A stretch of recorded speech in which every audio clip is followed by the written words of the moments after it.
hermanos, ¿cómo están? Nuevamente a este su programa Catequesis Viviente. Como siempre, su hermano Roquel Cárdenas, aquí en FETV, el canal de la misericordia. Estamos hoy día en vivo a través de la señal de nuestro querido canal. Así que ya saben qué significa esto, que cada uno de ustedes va a poder, si está con nosotros en estos momentos, participar directamente a través de nuestros teléfonos. Así que a partir de un momento vamos a abrir los teléfonos para que usted pueda llamar, hacer su aporte, preguntas, comentarios, que es importante para nosotros esa interacción.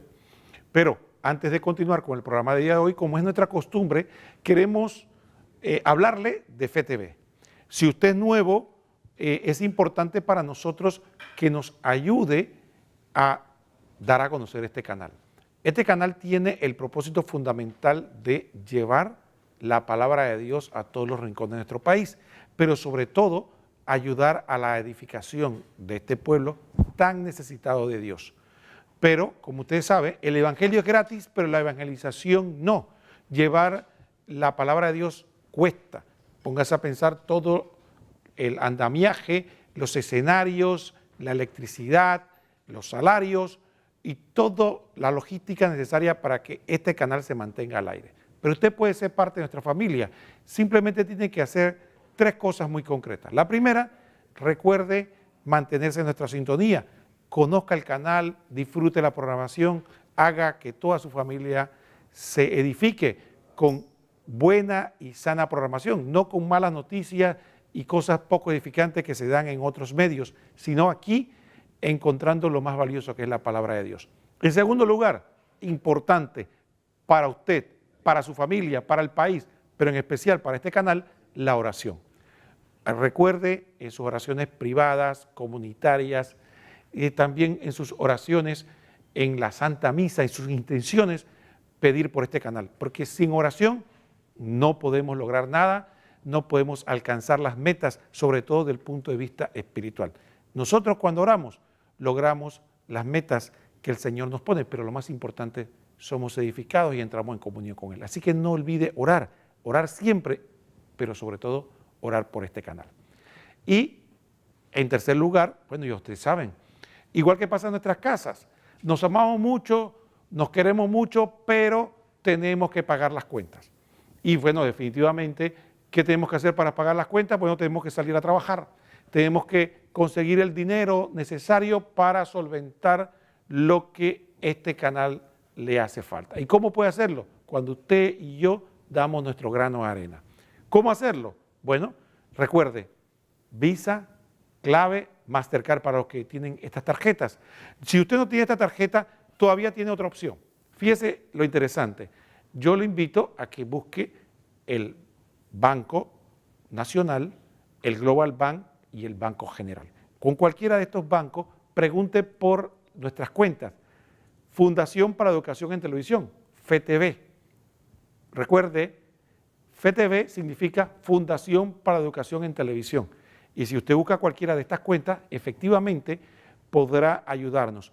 Al modo tradicional, como hay gente que le gusta ir hasta el banco, hacer su fila y dar su donación. También tenemos alcancía a lo largo del país, pero puede también usted usar la tecnología. Si usted no es muy tecnológica, le puede pedir a algún nieto, algún primo, sobrino, que le ayude, entra en banca línea y simplemente hace su aporte. Y finalmente, como digo yo, la reina de las aplicaciones, la que se ha robado el mercado, que es la del Banco General, el Yapi. Ya ustedes saben, simplemente tiene que tener esto, un celular, un número de teléfono, una cuenta en el Banco General asociada a ese número de celular y a través de ella usted puede pagar muchísimas cosas. Pero entre ellas puede intercambiar bienes, si le quieren mandar dinero a su hijo, después que tenga, su hijo tiene Yapi, si quiere pagar la barbería, que hace poco el productor me mandó a ir allá y bueno, fui pues y ya tuve que pagar por Yapi. Y entonces también usted puede buscar, fíjense, en Yapi hay una sección que tiene para mandar al número de teléfono o un directorio. Bueno, a veces pienso que el Banco General debería pagarme por esto, porque imagínate todas las explicaciones, y ahí busca directorio, y en directorio busca FETV 05, y ahí usted puede dar el aporte que el Señor le conceda. En su corazón dar. Si todo usted y yo damos un pequeño aporte, logramos que FTV pueda un mes más continuar transmitiendo esta programación. Si todos nos comprometemos, recuerde que la obra de Dios la tenemos que sostener, ¿quiénes? Nosotros.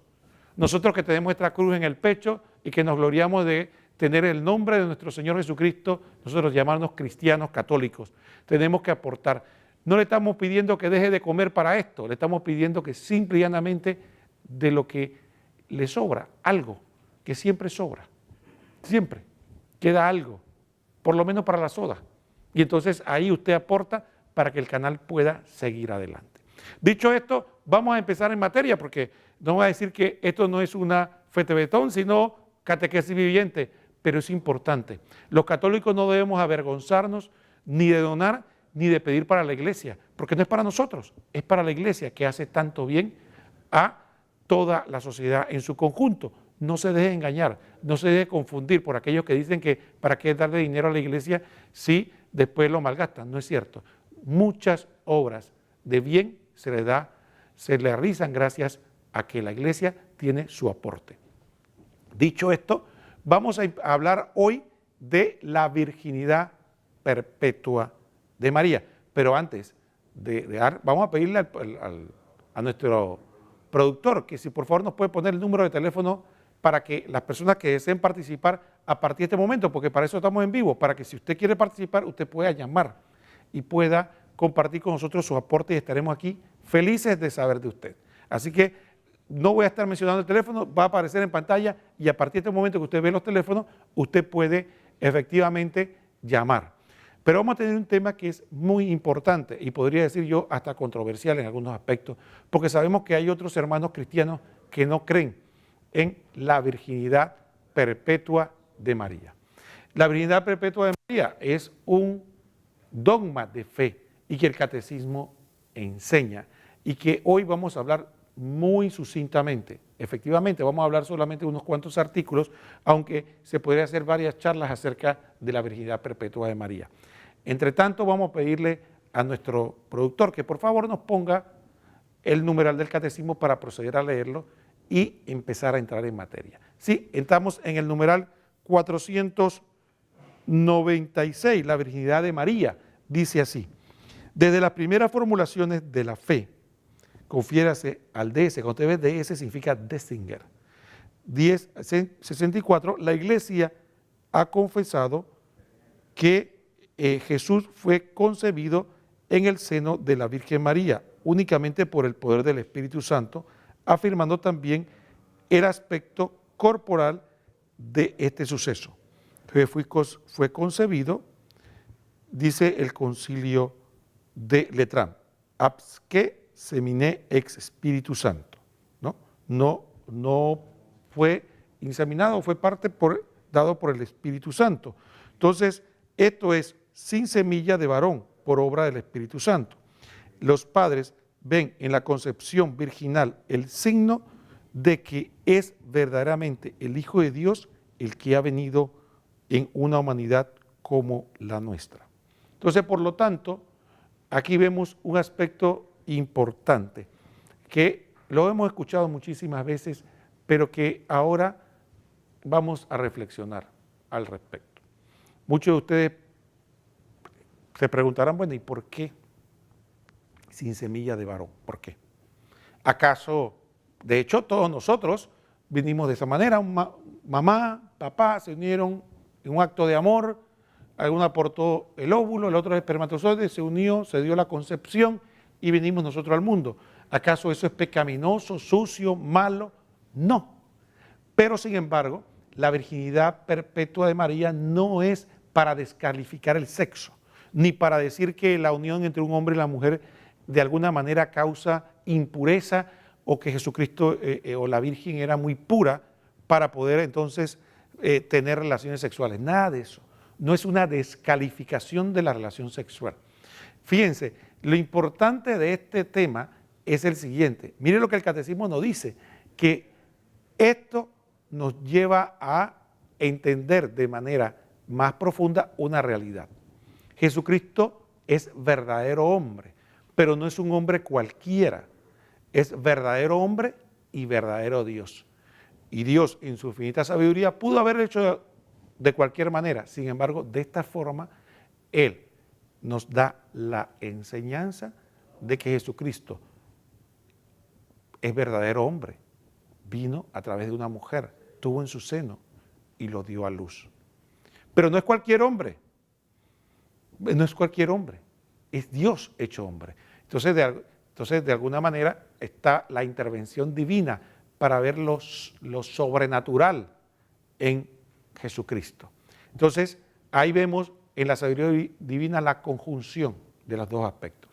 Verdadero Dios, participación de la humanidad de nuestra Madre, la Virgen María, pero la divinidad vino a través de una intervención absoluta de Dios para que la encarnación se diera conjunción humana, conjunción divina, unidad.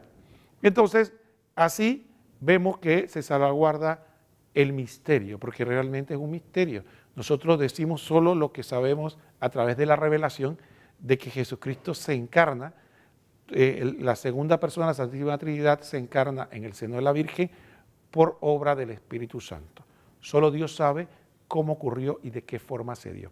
Entonces, ese aspecto efectivamente es un misterio, no porque no lo podamos entender, sino porque no podemos abarcarlo totalmente y no podríamos tampoco explicarlo totalmente hasta el último detalle. Lo que sí sabemos son las realidades, que se dio de esta manera y al final se dio un fruto.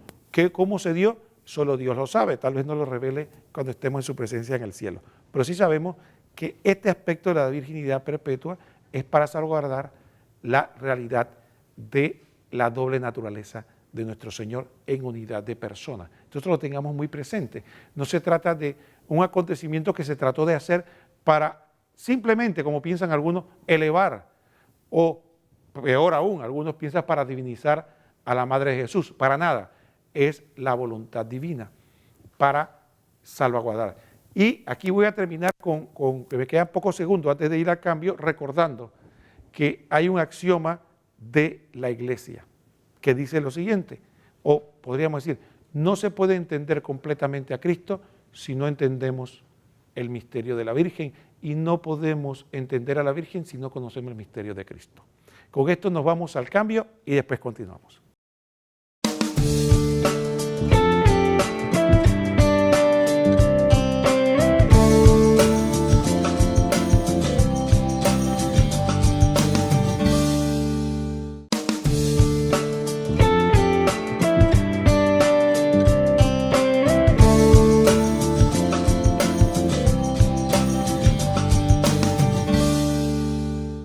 Muy bien, hermanos, ¿qué les parece?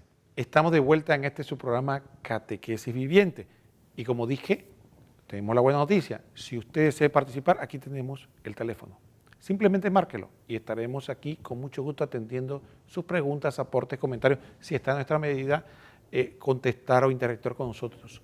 Le agradecemos muchísimo porque para eso estamos acá, para servirle, para atenderle, para estar con usted. Ahora que estamos en vivo, esto es una bendición. Recuerda que con el tema del COVID muchas veces tuvimos que mantener un distanciamiento y todas estas situaciones. Ahora podemos, por la gracia de Dios, tener este programa en vivo, así que nos agradaría muchísimo que usted pueda participar y interactuar con nosotros. Le agradezco a todos los reportes de sintonía que me han dado personalmente y a través de otros medios. Continuamos hablando acerca del Catecismo de la Iglesia Católica y estamos hablando de la virginidad perpetua de María. Vamos a ver la segunda parte del numeral que hemos estado leyendo del Catecismo. Estuvimos comentando la primera parte, ahora vemos la segunda parte del numeral 496. Dice, así, San Ignacio de Antioquía, comienzo del siglo II, estáis firmemente convencidos acerca de que nuestro Señor es verdaderamente de la raza de David, aunque según la carne, Hijo de Dios según la voluntad y el poder de Dios. Juan 1:13, nacido verdaderamente de una virgen, fue verdaderamente clavado por nosotros en su carne bajo Poncio Pilato, padeció verdaderamente como también resucitó verdaderamente. Entonces aquí vemos efectivamente un resumen, podríamos decir como un credo que nos presenta efectivamente San Ignacio de Antioquía. Yo quisiera, en lo que ustedes, por ejemplo, hablar de la virginidad en términos generales, porque ya hablamos un aspecto que me parece relevante, que es el tema de la doble naturaleza de nuestro Señor Jesucristo, verdadero Dios, verdadero hombre. Esto nos presenta nos lo pone en bandeja de plata, ya podemos entender, porque efectivamente, ¿cómo decimos que Jesucristo es verdadero hombre? Bueno, nacido de mujer, nacido bajo la ley, dice Gálatas 4:4. ¿Cómo decimos que Jesucristo es verdadero Dios? Vino aquí por un milagro portentoso, la sombra del Altísimo cubrió a la Virgen y a través de ese medio vino la encarnación. Pero hay otro aspecto que quiero destacar con respecto a la virginidad. Mire, la virginidad tiene una connotación importante en la tradición bíblica, sobre todo en el Antiguo Testamento. Y usted me dirá, ¿por qué? Bueno, fíjense lo interesante de esto. Cuando se da el primer pecado, uno de los aspectos que se destaca ahí es que cuando Adán y Eva pecaron, dice que se dieron cuenta que estaba desnudo.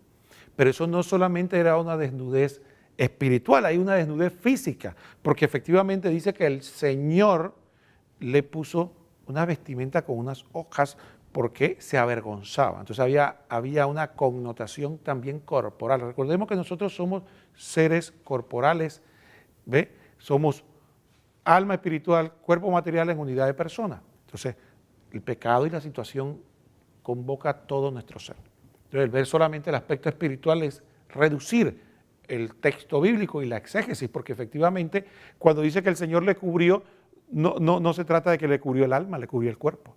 Y de ahí en adelante vamos a ver que una de las consecuencias del pecado original es la impureza sexual. De hecho, cuando vamos a ver los mandamientos, hay varios mandamientos que tienen que ver con el aspecto de la falta de castidad. De ahí, la falta de castidad nos viene a llevar otra connotación importante. Dios presenta a Israel como su esposa. Dios es el esposo e Israel no solo la presenta como un hijo, sino sobre todo como una esposa. ¿Y qué pasa con Israel? Que Israel, cuando se va detrás de otros dioses, es una adúltera, es una prostituta. ¿Por qué? Porque abandonó su marido, aquel que lo cuidó, aquel que lo llevó, aquel que estuvo siempre con él, y lo traiciona. Por eso varios profetas le decían a Israel: vete detrás de tus amantes, vete, abandona tu amor primero, aquel que te cuidó, aquel que estuvo contigo. En otro pasaje dice: pueblo mío, ¿qué te he hecho? ¿En qué te he ofendido? Porque te traje de Egipto. Otro aspecto también vemos en ese contexto de lo que es la virginidad y la prostitución, está en el hecho de que también en la época de los profetas había algo que nos puede sonar extraño a nosotros, pero que era muy frecuente en esa época. ¿Y saben qué es? Es lo que se llamaba la prostitución sagrada. Claro que suena raro, porque tiene la prostitución de sagrada, nada, pero se usa el término porque eran unas supuestas sacerdotisas en las cuales la gente le daba culto a las divinidades paganas. ¿A través de qué? De pagar y tener relaciones sexuales. Entonces pagaba, tenía relaciones sexuales en un supuesto templo pagano, y de esa forma le daba culto a Dios. Entonces ahí vemos que parte del pecado del pueblo de Israel también era caer en eso, la falta de castidad, pero también era irse de otros dioses. Entonces, la impureza sexual tiene la connotación de ser un pecado o una ofensa a Dios, pero en ese aspecto también tenía una connotación de adoración a otros dioses. He ahí que entonces el signo importante de la fidelidad y la pureza en la sexualidad tenía connotaciones espirituales. De ahí que entonces viene la esposa casta, la esposa pura, la esposa virgen, que se desposa con su esposo, es el modelo de lo que debería ser Israel. Entonces viene a ser en la nueva creación, cuando viene el Señor, entonces el modelo eximio de pureza, el modelo eximio de unidad con Dios, ya no solo en lo espiritual, sino en la corporalidad. Recordemos el primer pecado, recordemos la historia de Israel. Ya no se trata solamente de ser virgen o pura en el alma, sino en el cuerpo, en todo, porque somos, como dije, cuerpo material, alma espiritual, en unidad de persona. Entra el Mesías en la tierra y a través de esa forma, entonces se da esa unidad. El Mesías viene a traer pureza, unión con Dios, entrega, no solo en cuerpo, sino en el alma. Y, por lo tanto, la Virgen María viene a ser ese inicio de la nueva creación, la criatura más pura de toda la creación y de toda la historia, para que fuera la puerta de entrada por donde entra el Mesías, y con la connotación que hablamos de la pureza. Entonces ahí vemos otra connotación importante de este tema de la virginidad perpetua y su simbología dentro de todo el aspecto de la exégesis, la catequesis que el Señor nos da desde el Antiguo Testamento. Vamos a pedirle a nuestra productora, que me corrigieron que es productora, entonces que la productora que nos ponga el siguiente numeral. Vamos a seguir leyendo y mientras esperamos también sus llamadas, que aquí tenemos el teléfono para los que deseen participar. Así que vamos a poner el numeral. Dice así, seguimos con el numeral 497. Los relatos evangélicos, Mateo 1:18 al 25, Lucas 1:26, 38, presentan la concepción virginal como una obra divina que sobrepasa toda comprensión y toda posibilidad humana. Confiérase a Lucas 1:34. Lo concebido en ella viene el Espíritu Santo, dice el ángel a José a propósito de María, su desposada, Mateo 1:20. La Iglesia ve en ello el cumplimiento de la promesa divina hecha por el profeta Isaías.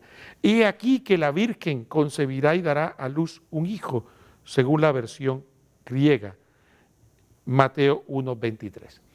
Ahora, aquí yo quisiera compartir en el poco tiempo que nos queda, hablar de la famosa alma. En el Antiguo Testamento se hablaba de alma y que tenía las dos connotaciones, la connotación de una joven y a la vez una virgen.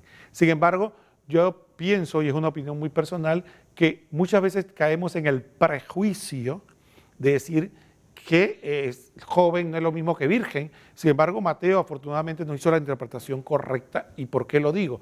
Porque lo que pasa es que en nuestra generación muy sexualizada parece ser que no es sinónimo. Sin embargo, en esa época que Isaías escribe, sí era más que sinónimo. Era una mujer, tenía que ser una mujer muy malvada, muy mala, para que fuera una jovencita y además no fuera virgen. Eran otras épocas, a pesar de que podía haber un grado de corrupción. Entonces es importante ese aspecto. Sin embargo, Mateo nos deja claro que Isaías dice que la virgen dará a luz, aunque la versión de los 70 sí traduce como virgen. La virgen concebirá y dará a luz un hijo. Un aspecto interesante del texto, que una virgen conciba no es tan milagroso como nos imaginamos. Hoy día sabemos que eso es posible. Una mujer, aunque no podríamos decir que es simplemente virgen, del punto de vista físico, el no tener una relación completa, total, que podríamos decir hiciera perder la virginidad, no opta de que podría ser del punto de vista físico, aunque no moral y espiritual, pero sí físico, virgen y quedar encinta. ¿Cuál es el signo? El milagro, que la virgen no solo va a concebir de manera milagrosa, sino que va a dar a luz un hijo y va a continuar siendo virgen. Una muchacha queda encinta sin concurso de relación sexual, sin continuar siendo virgen, por cualquier situación que nos podamos imaginar, y da a luz y deja de ser virgen, eso no es ningún signo.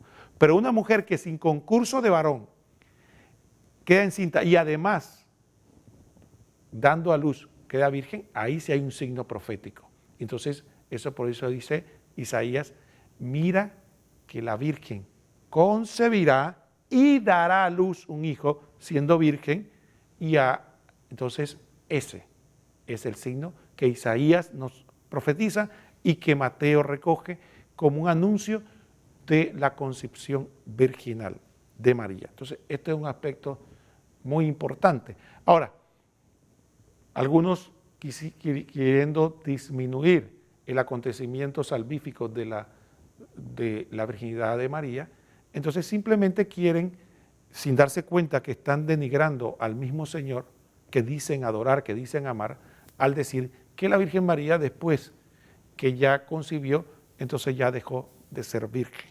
Entonces, sin darse cuenta del papel importante que tiene la Virgen María y el misterio de su virginidad dentro de todo el acontecimiento salvífico y también dentro de su relación con él, con Dios. Porque pónganse a pensar, el Arca de la Alianza.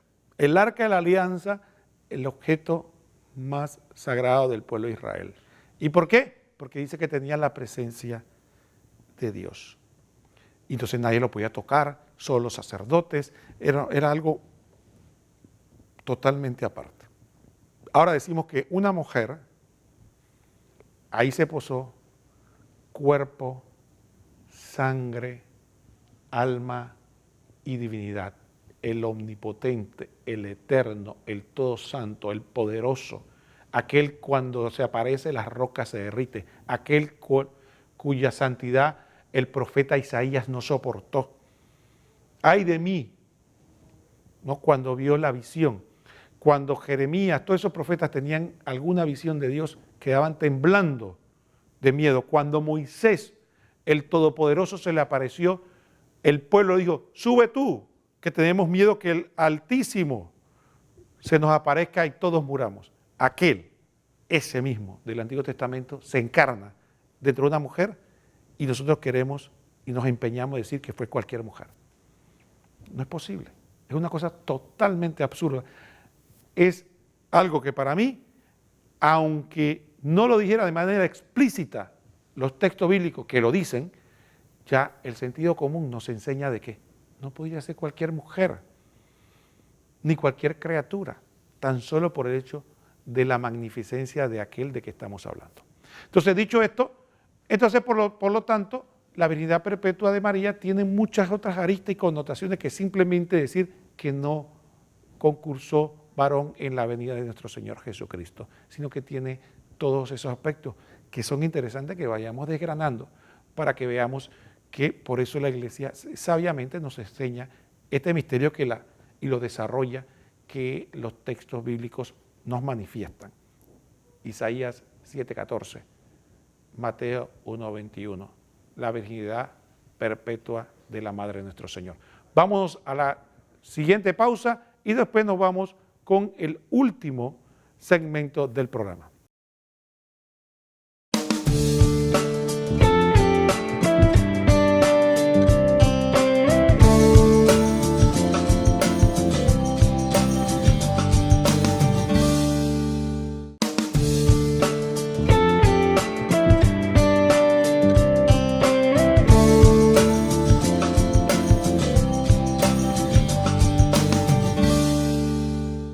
Muy bien, hermanos, estamos de vuelta en su programa Catequesis Viviente y vamos a poner, como siempre hacemos, un reportaje que viene a ser como una profundización, un resumen que hace un obispo muy connotado, en mi opinión, de la Iglesia Católica, Monseñor José Ignacio Munilla, de España, y que ahora mismo está en Alicante, en España, y que él hizo un comentario del compendio del Catecismo de la Iglesia Católica. Hizo un programa también muy largo en Radio María sobre el Catecismo, pero en esta ocasión en YouTube comparte el compendio del Catecismo que nosotros compartimos acá en FETV.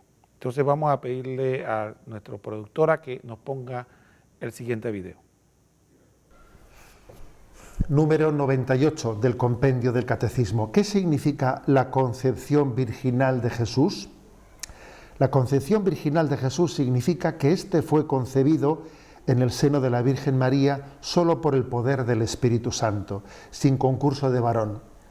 Él es hijo del Padre Celestial según la naturaleza divina e hijo de María según la naturaleza humana, pero es propiamente hijo de Dios según las dos naturalezas, al haber en él una sola persona, la divina.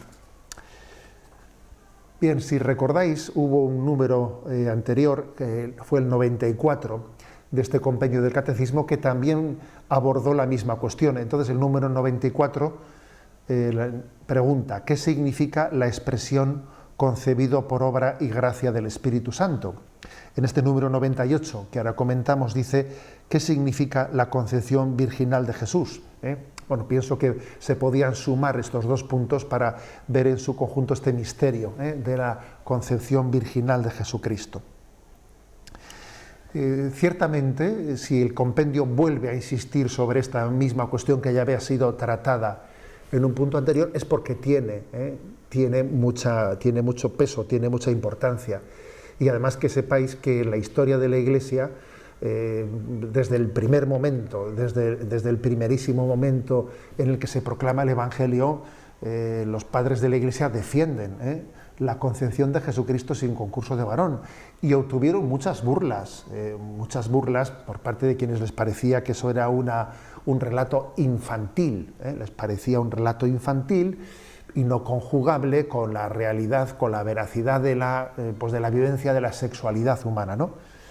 Pero sin embargo no por eso se asustaron, o se acomplejaron o escondieron su mensaje quienes proclamaban a Jesús como Salvador del mundo, en absoluto.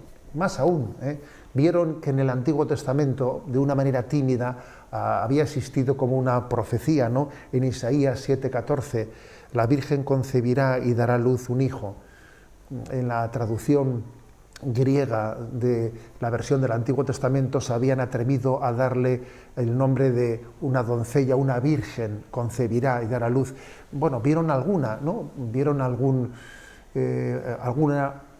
indicio en el Antiguo Testamento, pero sin duda alguna proclamaron que la novedad de Jesucristo, porque Cristo es la plena novedad, trajo también una manera absolutamente novedosa de venir al niño. Además, no se trata únicamente de este texto, de cómo acontece la anunciación, es que uno se fija en otros muchos detalles, ¿no?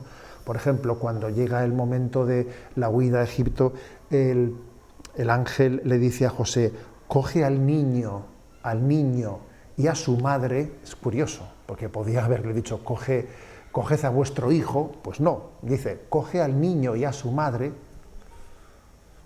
o sea, remarcando una vez más, ¿no? Pues que él no es el padre biológico de Jesucristo. O, por ejemplo, acordaros de que aquel momento en el que Jesús se pierde en el templo, y cuando sus padres angustiados le encuentran, y María le encuentra, le dice, tu padre y yo estábamos angustiados buscándote. Y Jesús corrige eso. ¿Por qué me buscabais? ¿No sabíais que tenía que estar yo en la casa de mi padre?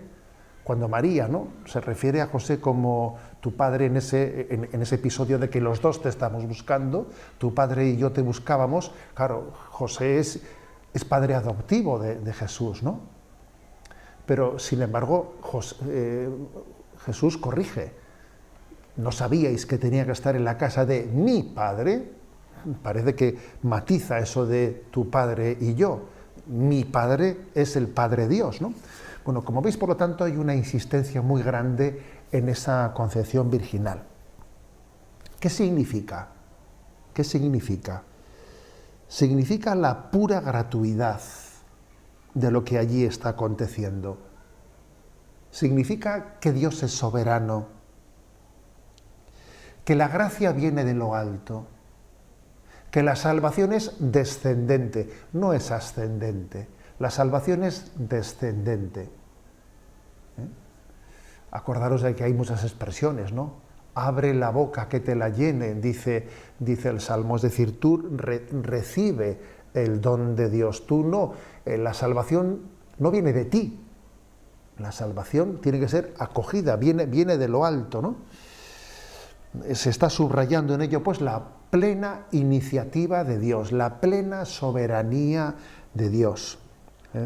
Ni la sangre, ni la herencia humana, ni la voluntad del hombre está en el origen de la salvación de Dios.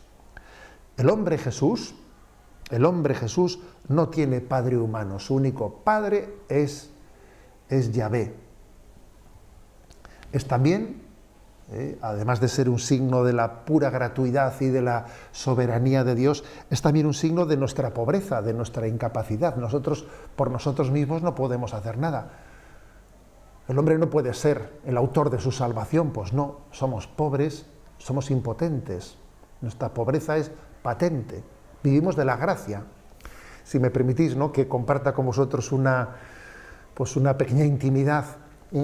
A veces, pues, en mi oración, cuando uno se pone delante de Dios y presenta situaciones, circunstancias, retos que tiene por delante, ¿no?, y que no se ve capaz de realizarlos, ¿no?, muchas veces me suele venir esa expresión: ¿cómo será eso? Pues no conozco varón. Como diciendo, ¿y esto cómo lo hago, Señor, si yo no soy capaz, si esto está por encima de mis fuerzas? ¿Cómo será eso? Pues no conozco varón. Es una expresión que a veces un servidor utiliza en su oración para remarcar que esto está por encima de mis fuerzas.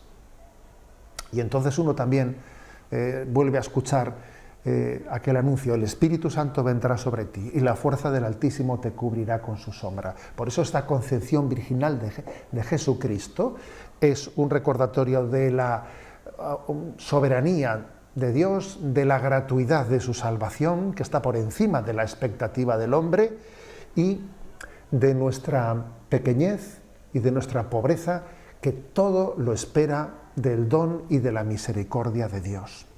Excelente el resumen, el reportaje, por decirlo así, de Monseñor José Ignacio Munilla, que nos presenta otro ángulo. Me pareció interesantísimo, sobre todo la última parte, que abarca ese aspecto espiritual de cómo será esto que no conozco varón y que la sombra del Altísimo te cubrirá con su sombra. Muy bien, vamos a pedirle a nuestra productora que por favor nos ponga el último numeral para redondear el programa, y creo que va a hablar un poco acerca de lo que Monseñor Munilla mencionó algo, que la concepción virginal de María no fue aceptada de buenas a primeras y que es una verdad de fe que podríamos decir que es incómoda. Mire lo que dice el numeral 498. A veces ha desconcertado el silencio del Evangelio de San Marcos y de la carta del Nuevo Testamento sobre la concepción virginal de María. También se ha podido plantear si no se trataría en este caso de leyendas o de construcciones teológicas sin pretensiones históricas. A lo cual hay que responder: la fe en la concepción virginal de Jesús ha encontrado viva oposición, burlas o incomprensiones por parte de los no creyentes, judíos y paganos. Porque debemos poner el ejemplo de San Justino en su diálogo, cómo tuvo que abordar este tema. No ha tenido su origen en la mitología pagana ni en una adaptación de las ideas de su tiempo. El sentido de este misterio no es accesible más que a la fe que lo ve en ese nexo que reúne entre sí los misterios. Concilio Vaticano I. Dentro del conjunto de los misterios de Cristo, desde su encarnación hasta su Pascua. San Ignacio de Antioquía da ya testimonio de este vínculo. El príncipe de este mundo ignoró la virginidad de María y su parto, así como la muerte del Señor. 3 misterios resonantes que se realizaron en el silencio de Dios. San Ignacio de Antioquía. Muy bien, dicho esto, veamos que el misterio, efectivamente, de la virginidad perpetua, igual hoy que en el pasado, ha causado burlas e incomprensiones. Y ahí vemos que el trabajo nuestro es llevar la palabra de Dios a las personas, independientemente de los gustos personales. Esto que dice el catecismo representa una tentación a la que estamos sometidos todos hoy. Hoy día, igual que esto que manifestaron ahí, que hablaron de que algunos veían en eso la mitología o una construcción teológica, o que realmente lo que se pretendía era hablar de una virginidad espiritual, pero bajo ninguna circunstancia material, porque es algo inconcebible para nuestra humanidad. Esta tentación es lo que hoy día se llama el modernismo, ¿Qué es el modernismo? Fundamentalmente cambiar los dogmas de fe para adaptarlos a la mentalidad moderna. Por eso se le llama modernismo. Entonces, ¿qué pasa? Si la mentalidad moderna santifica el sexo, incluso casual, o podríamos decir, de alguna manera, lujurioso y hasta excesivo, entonces santifica la pornografía, entonces la virginidad es un escándalo. Si la sociedad común hoy día ve como algo absurdo que una mujer dé a luz o que tenga un hijo sin el concurso de un hombre o sin relaciones sexuales, entonces es un escándalo para el mundo de hoy. ¿Qué invita al modernismo? Cambiemos la doctrina, presentémoslo de otra manera para que el hombre moderno acepte, porque el hombre de hoy jamás va a aceptar que una mujer diera luz y que tuviera en su seno a un hijo sin la participación o sin las relaciones sexuales. Es un escándalo, es un misterio, es algo que no es comprensible por la razón humana.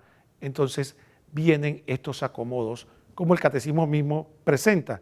Y esos acomodos quiero que sepan que no vinieron ni de los paganos, ni de los judíos, ni de los ateos. Vino de teólogos y teólogos cristianos y algunos católicos, que empezaron a tratar de acomodar la fe para que el hombre moderno no se escandalice. Pero a final de cuentas, la historia de la iglesia nos ha enseñado, la historia de la salvación nos ha enseñado que aquellos que se avergüencen de nuestro Señor, de su misterio, de su evangelio, de sus verdades, al final no solo fracasan en esta tierra, sino que el Señor los va a desconocer. Se avergonzará de ellos. Ustedes se avergonzaron de mí, de mi doctrina, de la realidad del dogma de la virginidad perpetua de mi madre, la Virgen María, de que yo vine sin concurso de varón, porque la sociedad de hoy en día no lo puede asimilar, cuando es el grito de la mayor fuerza que puede redimir a tanta gente que está hoy día esclavizada por el sexo, por la lujuria, por la pornografía, por todos los vejámenes que la sociedad de hoy alaba, como cuando quieren vender una llanta usando el cuerpo de una mujer, como cuando quieren utilizar la sexualidad como un instrumento de control y manipulación. Entonces, claro que la virginidad es un escándalo. Y también la virginidad como celibato en femenino y masculino, claro que es un escándalo, pero no caigamos en la tentación. Al evangelio no hay que acomodarlo. La sociedad se tiene que acomodar al evangelio, no al revés. Y si tenemos la cobardía, como dice ese texto, de querer acomodar las verdades de fe porque la gente se escandaliza, imagínense qué sería de los primeros cristianos que fueron capaces de dar la sangre antes de negar la divinidad de Cristo. Ha sido un verdadero privilegio, hermanos, estar con ustedes en otro programa más de Catequesis Viviente. Mantengámonos firmes en la fe, en sintonía de nuestro canal, en oración, confesión y comunión frecuente, para que seamos luz en medio de este mundo que tiene tanta oscuridad. Es nuestra misión, ser luz en medio de una sociedad descreída que está muriéndose de sed, teniendo cerca el manantial de vida. Nos vemos próximamente y que el Señor los bendiga a todos.